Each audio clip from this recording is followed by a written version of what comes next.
Hi, I'm Donna Davis along with Richard Cole, the founder of Cole's Wild Bird Products, and he is here to answer all of your birding questions. So be sure to ask your questions during this Facebook Live. You'll see me looking down at the computer in order to see your questions, but we'd love to hear from you. So let's talk about some of the things we're going to talk about today. Well, we're going to talk about the calendar contest because the deadline's fast approaching. Right. And another deadline's fast approaching, Mother's Day. Don't Yep. forget Mother's Day. You can't forget You'll that. be sorry. And we're going to talk about a customer had called in and said something about a strange hummingbird they had. And of course, it was Yeah. a hummingbird moth, so-called hummingbird moth. We're going to talk about that a little We're bit. going to see that. It's Yes. unbelievable. Yes, and we have some video for that, so stay tuned. And I just got back from a trip to Ecuador and the Galapagos Islands, so we'll talk just a little bit about that and a couple of the birds I saw and some of the ramifications of the birds down there and up here. Yeah, that's going to be really fun. You're going to see some really interesting birds on Richard's trip. But first, like we mentioned, Yeah. Mother's Day weekend is coming up. So let's talk a little bit about some gift ideas if your mother loves to watch birds or if you want to introduce her to that hobby. It's great to start with some coals, right? Absolutely, it's something that's in a sense a unique gift. It's not the same old thing.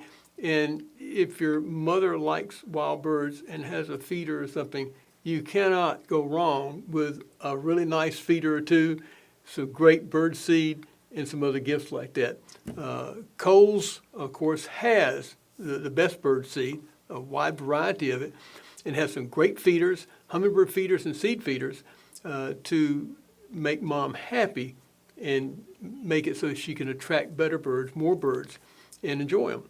Yeah, and the Hummers are here now, and Coles has a great Hummer feeder. Tell us Yes, about that. we have what we call a Hummer High Rise. It's a saucer shaped feeder, so it doesn't drip or anything. And it's got, of course, a lid on it. It's red, and the perch is higher than the other feeders. So when the bird's on top of the perch, you can see it. You're not blocked. Your view isn't blocked by the feeder itself because the bird's up high, hence high rise, and it reaches over to get the food. So you can see everything on the feeder very well. And you can be mom's favorite, right? If you give Cole's gifts to your mom, you're going to be mom's favorite for sure. Yeah. Yeah. So don't forget to go out or go online and look for Coles products. You can go to the website, coleswildbird.com, and you can see some of the different things and features that they have, as well as the retailers who carry Coles products. And she's going to love it. So now let's talk a little bit about the photo contest. That's another great thing going on that's got a deadline coming up really soon. Each year, Coles is doing a photo contest in which we select the best photos to actually grace the pages of our yearly calendar. And this has been a nice success for us. Everybody likes it, and these aren't professional photographers. We go through their portfolio and pick out the pictures. These are your pictures that you sent in, and it's unbelievable how good a lot of them are. But they don't have to be absolutely perfect. We want to see what you see. Send us those pictures. You may be in our calendar coming up, 2020. And if your picture's selected, you're going to get a prize. Look at those prizes too. That's huge. $175 value and over $100 value. And the biggest thing though, I think, is to see your picture in that beautiful calendar. Of course, that's a prize in itself. Yeah, and, absolutely. We certainly appreciate all the pictures. It's worked out well. And I just love going back through the calendars and looking at all those pictures. I wish Yeah. I could do pictures as good as that sometimes. I think there's no better way to see the seasons than through birds. And that's what I love so much about the pictures that you all have taken. And I think it's great that so many Coles clients are the ones who are taking those pictures. Yes. You can tell they really love the birds. We get so many to choose from, and that's a lot of fun going through them also. Yeah. It's hard to pick out the 12 or 14 top ones because they're all so good. Yeah. But we do it, and those people get a prize, like I said. Yeah. Besides getting it published, we send you a little something. Yeah. So let's talk a little bit about the hummingbird moth. I had never seen anything like Yeah. this. Well, the name hummingbird moth is kind of general. And some people, you hear a hawk moth, hummingbird moth, and it's like, what is that? Well, there's a group of moths called There sphinx it moths, and you can see one now flying around a garden, actually in the Atlanta area. Recently taken, I believe it was taken a few days ago.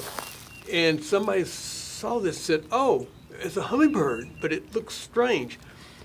These are decent sized moths. They're not the full size of a hummingbird, but they fly and act like a hummingbird around the flowers. Yeah. There's a still shot of one. Look at that. And this is, the technical name is Amphium floradensis, or Wow. Nessus sphinx. And it's in the sphinx moth family. And like I said, they're not the size of a hummingbird, but they fly like one. They're a little bit smaller. When you see it out there moving around the flowers, you say, oh, there's a hummingbird. And one of the reasons you see it is because this is a daytime flying moth, or diurnal. Early morning, late afternoon, you'll see this moth. They're not nocturnal like a lot of moths, so you get a chance to see them in the daytime working the flowers. Really interesting creature because they do look like hummingbirds. They cover the entire eastern United States up into Canada. Their range is pretty big. This particular one, there's several other species around. This is probably the most common one. And like I said, some of these are nocturnal, some of them are diurnal like this one. So you have a much better chance of seeing this one around your flowers. If you see a strange looking little hummingbird and it doesn't look quite right, or maybe it looks a little small, take a close look Yeah. and you might find it's a hummingbird moth. That is so Yeah. interesting. I had never seen that. And thank you to Scott Mitchell of Absolutely. Kennesaw, Georgia, for shooting that video and sending it to us. So, and we'd love to see the things that you see. So please feel free to send in anything like that. You can just go to coleswildbird.com and send us those cool videos or pictures anytime. And also ask your questions or just let us know where you're watching from. If you want to just put the city that you're in the comments, we'd love to see that. But we'd also love to get your birding questions. And Richard is just such a true expert on the birds. So when he goes on vacation, he never stops getting into this whole birding thing and learning more about them. Of course. And I do want to follow up on that, to have you people, all of you, send in these little clips and little things or questions, especially with a video like that. It's like, that was fun to look at Yeah. it and share your excitement about what you've just seen, especially if it's unusual. Yeah, And gives us something to talk about. So, yeah. And it teaches me something. I never knew, I had never heard of a hummingbird moth. If I would see that, I would totally think it's a hummingbird. Yeah. Well, they look a lot like it. They act like it, and hence the common name, Right. hummingbird moth. Yeah. And keep your eye open for the nocturnal version of that moth. There's a couple of them that come out only at night. If you have any type of night blooming flowers, there's some of the tobacco family flowers that come out in the evening, late evening, and you'll see, especially well after dark, maybe into like 12, 1 o'clock at night, you'll see these moths working the flowers. And they Yeah. look very similar to the one you just saw.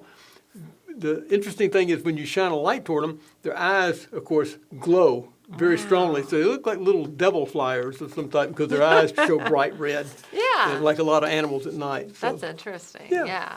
So let's talk about some of the birds you met while on vacation.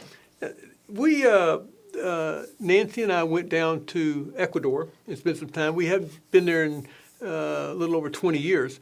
So we took an opportunity to go down there and do a couple of different parts of the country. One, the highlands around the mountains in the Andes, one of the environments, and of course over into the plain of the Amazon basin on the Napo River. That's another environment, and then out to the Galapagos Islands, another very unique environment. Yeah. So, of course, we saw a lot of wildlife down there, a lot of wildlife you just don't have the opportunity to see up here in North America. And that being said, we have a lot of unique species here that you can't see down there. So it's not like, oh, it's always great down there and it's terrible up here. No, it's even. Yeah. You can't find most of what we have up here down there. So just to set the record straight, this is a great place to be also. That is one of the reasons people go to the Galapagos. Yeah, I can believe it. That is The cool. Look at those blue-footed little- booby with That's eggs. so cool. And it's right there on a pathway. When you're down there, these birds have no fear of you. But you're supposed to stay a little ways away from them. They kind of have a little marked path. They don't get off the path very far. But this bird was literally 4 feet away from me. I was looking right down at it. Oh, that's so cool. That's And, so neat that they're not afraid This of wasn't you. the only one. They were everywhere, just all Yeah. over, because it was nesting season. And here's the happy couple posing for the family portrait. Aw, isn't that cute? Yeah, I love think they the were getting blues ready on to- their feet and then the blue out in Yeah. the ocean. That's so Yeah. beautiful. I think they're getting ready to go out to dinner. They You were all, think so? all dressed and looking nice. But this is one of the reasons people want to go to the Galapagos. That particular yeah. bird is probably the most famous inhabitant of that, along with the giant turtles that are down there. Wow. And so we got a chance to see that, and that was a Yeah. lot of fun. And there's a lot of other birds when you're walking through these areas that are protected, and you're staying on the path and everything. There's so many different birds, so many species, not just that one bird, all Yeah. around you, nesting. We hit it at nesting season. That was great. But there's all Did these you do types that of gulls and intentionally? everything, just everywhere. Or did you know? The nesting season? Did you know it was nesting season when you Yes. made your plans? Oh, okay. One of So- the reasons we went at that time of year. Yeah, I So- would think. But there's other times, if it's not nesting season for that, there's other things to see down there, things moving in the ocean and things. But the birds were very active at this point. And like I said, so many species, I couldn't even name them all. I don't try to go down a list or show you a lot of pictures of all the species in the Galapagos, but they're certainly interesting. And it just brought to mind how different the two areas are, up here in the States and down there. But like I said, what's up here in the States is pretty darn nice too. Yeah. It's just different. I guarantee you, if some of those guides from down there came up to us, they would freak out at some of the birds we have.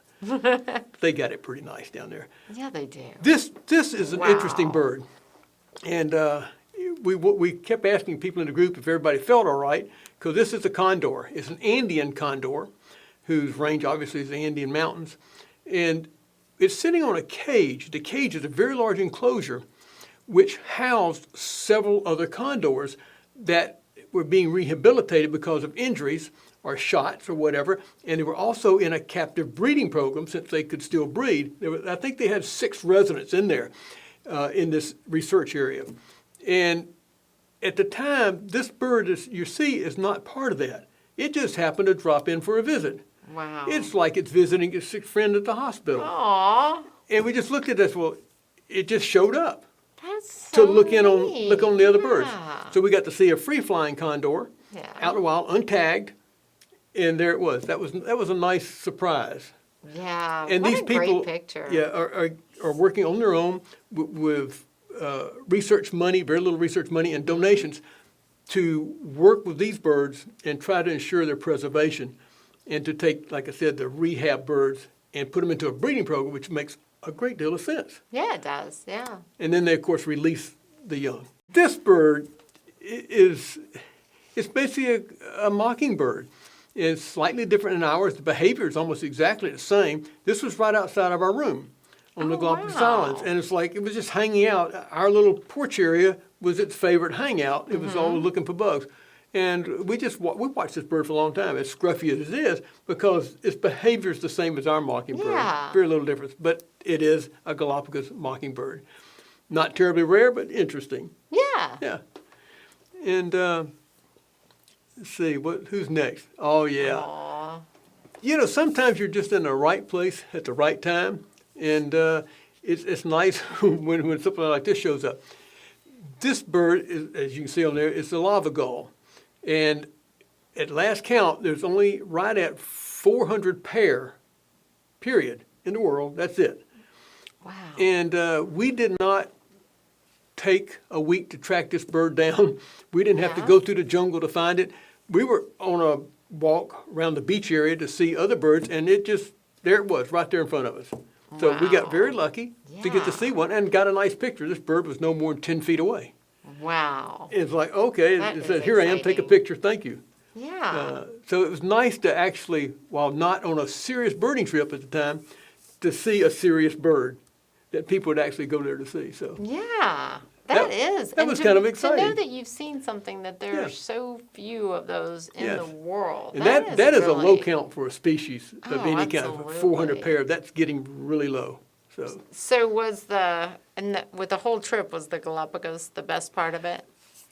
that's like, what's your favorite bird? Yeah. you can't, it's You hard, can't it's hard say for me to that? say that. It was certainly the most unique part and a part Mm-hmm. I hadn't seen before. I had, like I said, been to Ecuador before. I'd seen the mountainous area and I'd seen the Amazon basin area and the wildlife in both, but I'd never been out to the Galapagos. So because of that, the Galapagos was a highlight of the trip. But certainly cruising by boat down the Napa River, tributary to the Amazon, and being out in that jungle in that pretty wild, desolate place and seeing the wildlife there was incredible. Yeah. Getting to visit with some of the indigenous people who still live in the area, really, that was an incredible experience also to meet these people and see how they still live there. And of course, up in the mountains, in the high altitude where we saw the condors, was nice. You see a whole different group of birds. Yeah. And you experience the high altitude, which is a little challenging at times. But all three pieces go together to make a very nice trip. Which one's the favorite? It's hard. You can't really Yeah. say, this is my favorite. I can't. It's hard because I like them all. Yeah. Like one makes the other better and vice versa. So I find that the same here. I think we were talking earlier, and so, I get to the question of what's your favorite bird? They all are. Yeah. I wouldn't want to get rid of any of them, even the starlings. I was going to ask Yeah. you, even the starlings, really? Yeah, even the starlings and all the other birds you don't think much about. They all have a story. They all have a place. They all have behaviors that are different, and they all play off of each other. So how do you get rid of one? Yeah. You shouldn't. So I like all of them. Yeah. So we have a couple of comments, questions. Colleen, not sure how to pronounce her last name, so I won't try. She says, always enjoy your show, and she's watching from Wake Forest, North Carolina. So thanks for watching, Hi, Colleen. Colleen. And then we also have a question. Could you please let us know when is the general nesting season there and in North America too? So in the Galapagos as well as in North America. The Galapagos being basically at the equator, they have a little more latitude down there because there's not much of a season. There's a little bit of one. You might say their nesting season is almost opposite of ours. So their nesting season has been going on a little while now, and it's probably winding down. Ours is just getting started. Wow. So up yeah. here in the northern part, North America, you'll see the nesting season in general start March, mid-March or so.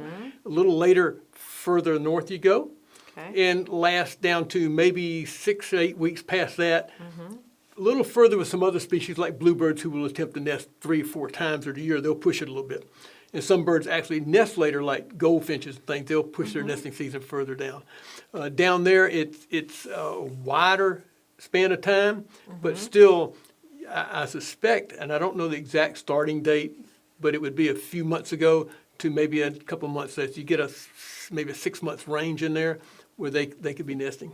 So Yeah. there are seasons, but vaguely. Yeah. Yeah. Yeah.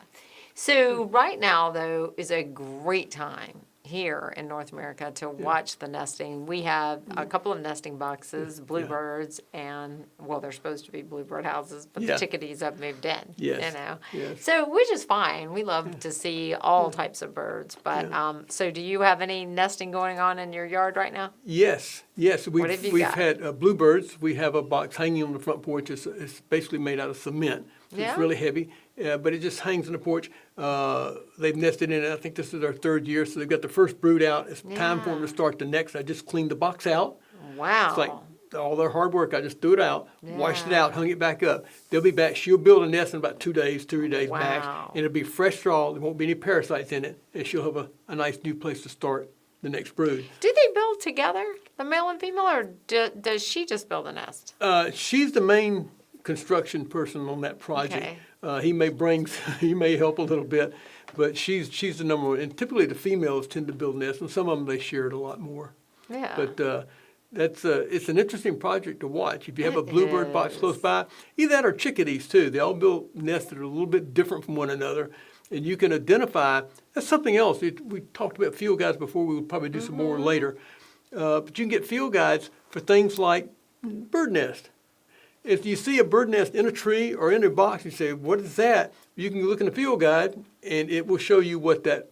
Because each one of them is individual. You can look at it and Yeah. say, that's a chickadee because of this, this, or this. Yeah. Or this is a bluebird because it does this. And it's interesting to identify the birds that way. You can also learn a little bit by opening your nest boxes when you're cleaning them out between broods and look at how it's constructed. And you already know what bird's in it if you've been watching. Yeah. So you can say, oh, this is what they do. And pretty much year after year, it'll look very much the same. Without even seeing a bird, you'll know what kind of bird built that nest, Yeah. even if they're gone. And you brought up, speaking of the field guide, I think that one of our Facebook fans had asked for some resources like that. Yeah. So do you have, do you want to mention that one again, and then maybe any others that you know of that are great resources? Yeah, the field guides are really indispensable if you want to know a little bit more about birds and how to identify them. It's hard to do that without having a field guide. I think the first field guide that made a lot more sense to a lot of people was one by Roger Torrey Peterson. And he started the modern way of categorizing the birds as opposed to the scientific way. He made it a little easier for people to understand it. And he put range maps in there. And so if you're looking at a bird and you look at the range map that he had with it, say, oh, wait a minute, that bird's only in Nebraska or something. It can't be in South Carolina, or shouldn't be. So it gives you, so well, don't look at that bird. Let me keep searching. And he didn't like just arrange them by color or something. He did put them in the groups that they belong. So your passerines would be together, the seagulls would be together, et cetera, et cetera. Yeah. So you can kind of tell where to look, and then you go through it. A lot of groups copied that way of doing it, all the way down to you have some very inexpensive small books that are readily available that even break it down by color. If you really want to get basic, you can open it. So I see a bird with a lot of yellow on it. So you go in there and find a yellow and start looking. There's a good chance you're going to find your bird in there. Yeah. Or if it's red, hopefully you wouldn't have to look too far for a cardinal because it would be in the red section. But the other things, a little bit more serious field guides are going to have them in a different order. But most of these guides have a good resource in the front. They have some instructions about what to look for when you're trying to identify a bird. And some people, myself included when I first got started a million years ago, would look at the bird and then try to find it in the field guide. And one of the things, Roger Torrey Peterson, one of the first ones to lay this out, here's what you look for before you go thumbing through the guide. You look at the bill shape. Bill shape, yeah, a cardinal has a beak that's conical like this. A wren has a bill that's slightly curved and long and narrow, etc. They all have different. A crow has a big, thick bill. So you can look at the bill, and that eliminates a lot of birds. Finches have that conical shape like a cardinal, and of course a house finch, and these birds have that type of bill. To various sizes, but they have that shape of bill. What the wings look like. Of course, the coloration patterns. The tail. Are there any identifying marks on the tail? So you see these different things, and what shape the tail is. It has something to do with it. So you go through these 4 or 5 check marks and say, in the brief moment you might see a bird, you can log 3 or 4 of these components. Then you go to your field guide and say, oh, yeah, it's not this because I didn't see this. And you can narrow it down really quick, as opposed to thumbing through trying to find a picture that matches. Yeah, well, one thing that helped me with a field guide, and I would have never thought of this without the guide, is they also talk about their flight. Like, what does the flight look like? The undulating I forgot flight all about it. and Yeah, that you're kind of thing. exactly right. That's one of the marks. Different birds will fly different. You see it. You can't even be close enough to see exactly what it is, but you can see the flight, whether it's undulating or it's straight or slow wing flaps, whatever it is. You can pick out. That helps you narrow it down or even identify the bird. Yeah, it's not something I would have ever thought Yes. about, but those guides really do help by telling you all of that. So we have another question. It's amazing what you learn if you read a little bit. I probably should read a lot more. So we have another question. Does beak shape affect what or how the birds eat? Absolutely. Good question. Yes. Well, is it the chicken or the egg? Which came first? Did the beak shape dictate what they eat, or did what they're eating dictate the bill shape? What do you think? Who knows? Both? It's a joint thing. Yeah. Yeah. That's evolution. Getting back to Charles Darwin, it's just what evolved. So that one species or one type of bird has an advantage in that particular area over that type of food. And yeah, the bill shape, that's why you can see finches cracking large shells. A wren comes along, cannot crack a large shell. Small warblers cannot crack shells. Their beak's small. It doesn't have the power to do that. So when you see cardinals and grosbeaks and other birds like that eat heavier foods, ones in shells, things that are harder to break. And what do wrens and warblers eat? Softer things, droppings from the other birds. When they crack the shells, they can get to the meat that falls down, but there's no shell on it. And so a lot of insects, soft berries and things. So they all eat different things. One of the things I've noticed, you talk about birds and how they eat, even how they feed going beyond the beak. If you watch some birds, woodpecker's a good example. You'll see them come down a tree, head up, and you'll see them come down, come down, come down, come down. And there's some other birds, you'll see them working head down. Yeah. Down, Right? nuthatches. And it's like, what's that all about? Well, Yeah. when you're below looking up, you see what's under the layers of bark. Yeah. When you're up looking down, you see what's on top of the layers of bark. Yeah. So they feed on the same tree looking for different things in different places. Yeah. Um, Okay, I'll ask you about this because I thought it was one of the funniest things that I had ever read about birds is that if a cardinal, suddenly the seed sort of changes in the area, right? The available seed, that they'll have a beak for a particular type of seed, and if something else becomes more advantageous, and you may or may not know this, that the female will trade in her mate for the one who can get the seeds the best. Like she'll trade in her her guy for one that with a better beak, better suited for food. No? No.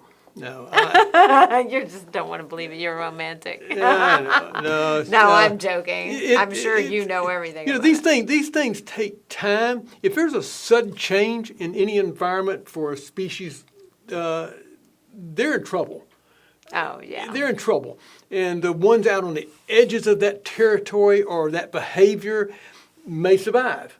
And that's why there's a wide diversity. That's why the diversity of behaviors and shapes and sizes works over a long period of time, because when something catastrophic happens, there's always some birds, kind of like humans, out on the edge that aren't quite like the rest of them. They'll survive, and the rest of them won't. Yeah. And so to think that something's going to make an evolutionary change because of something that happened last week, no. Yeah. Okay. Well, that's good to know.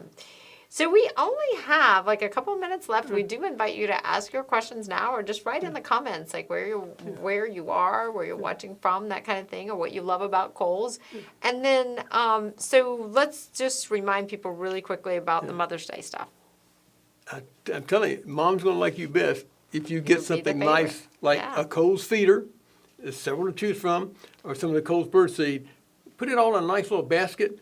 Easy to do, easy to find. And give it to her. She's going to like it. Yeah. What's not to like? Good food, good feeders for a favorite hobby. And supports a great hobby. Yeah. Yes. And so, and the other thing we want to remind you of, and we've got one more minute, is just to get your pictures in. This is a great time to take pictures. It is beautiful outside right now, and there's so many beautiful pictures to take with the birds together. You and I saw the cardinals, feeding together. Yeah. So great time to take some pictures and enter them in our photo contest. Yeah, I'll just like to see them anyhow. I like to see your Absolutely. pictures. They're great. And it is, the deadline, I think, is May 31st. And so you could get your Okay. picture into the 2020 calendar. Yes. We have great prizes. The first prize is, I think it's about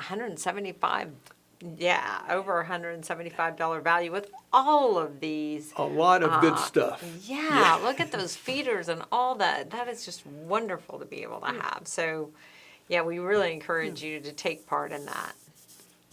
Anything else, Richard? I Anything think to leave anybody with for just the very real final minute? quick, we talked about Ecuador and the Galapagos and up here, and the birds are different. And here's just a thought. We tend to think of these faraway exotic places as, oh, wow, that's where it's at. That's important. We don't want them to cut down trees down there because, oh my goodness, that's a fragile habitat. Think about this. Those birds, our birds, when they're down there, that's their vacation spot. This is their home. They live here. They breed here. I think This about is it. home. Yeah. And so protect it as best you can. Do the best you can in your little piece of that land Yeah. to keep an environment that they can do well in, because this may be more, your property may be more important than where they're at in South America. Right, and I do think about that with all the development. It's great, to see our economy back, but I also look at Yeah. just always these habitats that are being destroyed and how, their little place to live is getting smaller. Yeah. So, Every yeah. little bit helps. Do Yeah, the best you everything can in you your can piece do. of land. Right. And, encourage the government to keep the green spaces and keep the Absolutely. places as wild as they can. Yeah. Yeah. Well, thanks for joining us today, and be sure to bring your questions next time. We're here every first Wednesday of the month at 3 Eastern Standard Time. So have a great day.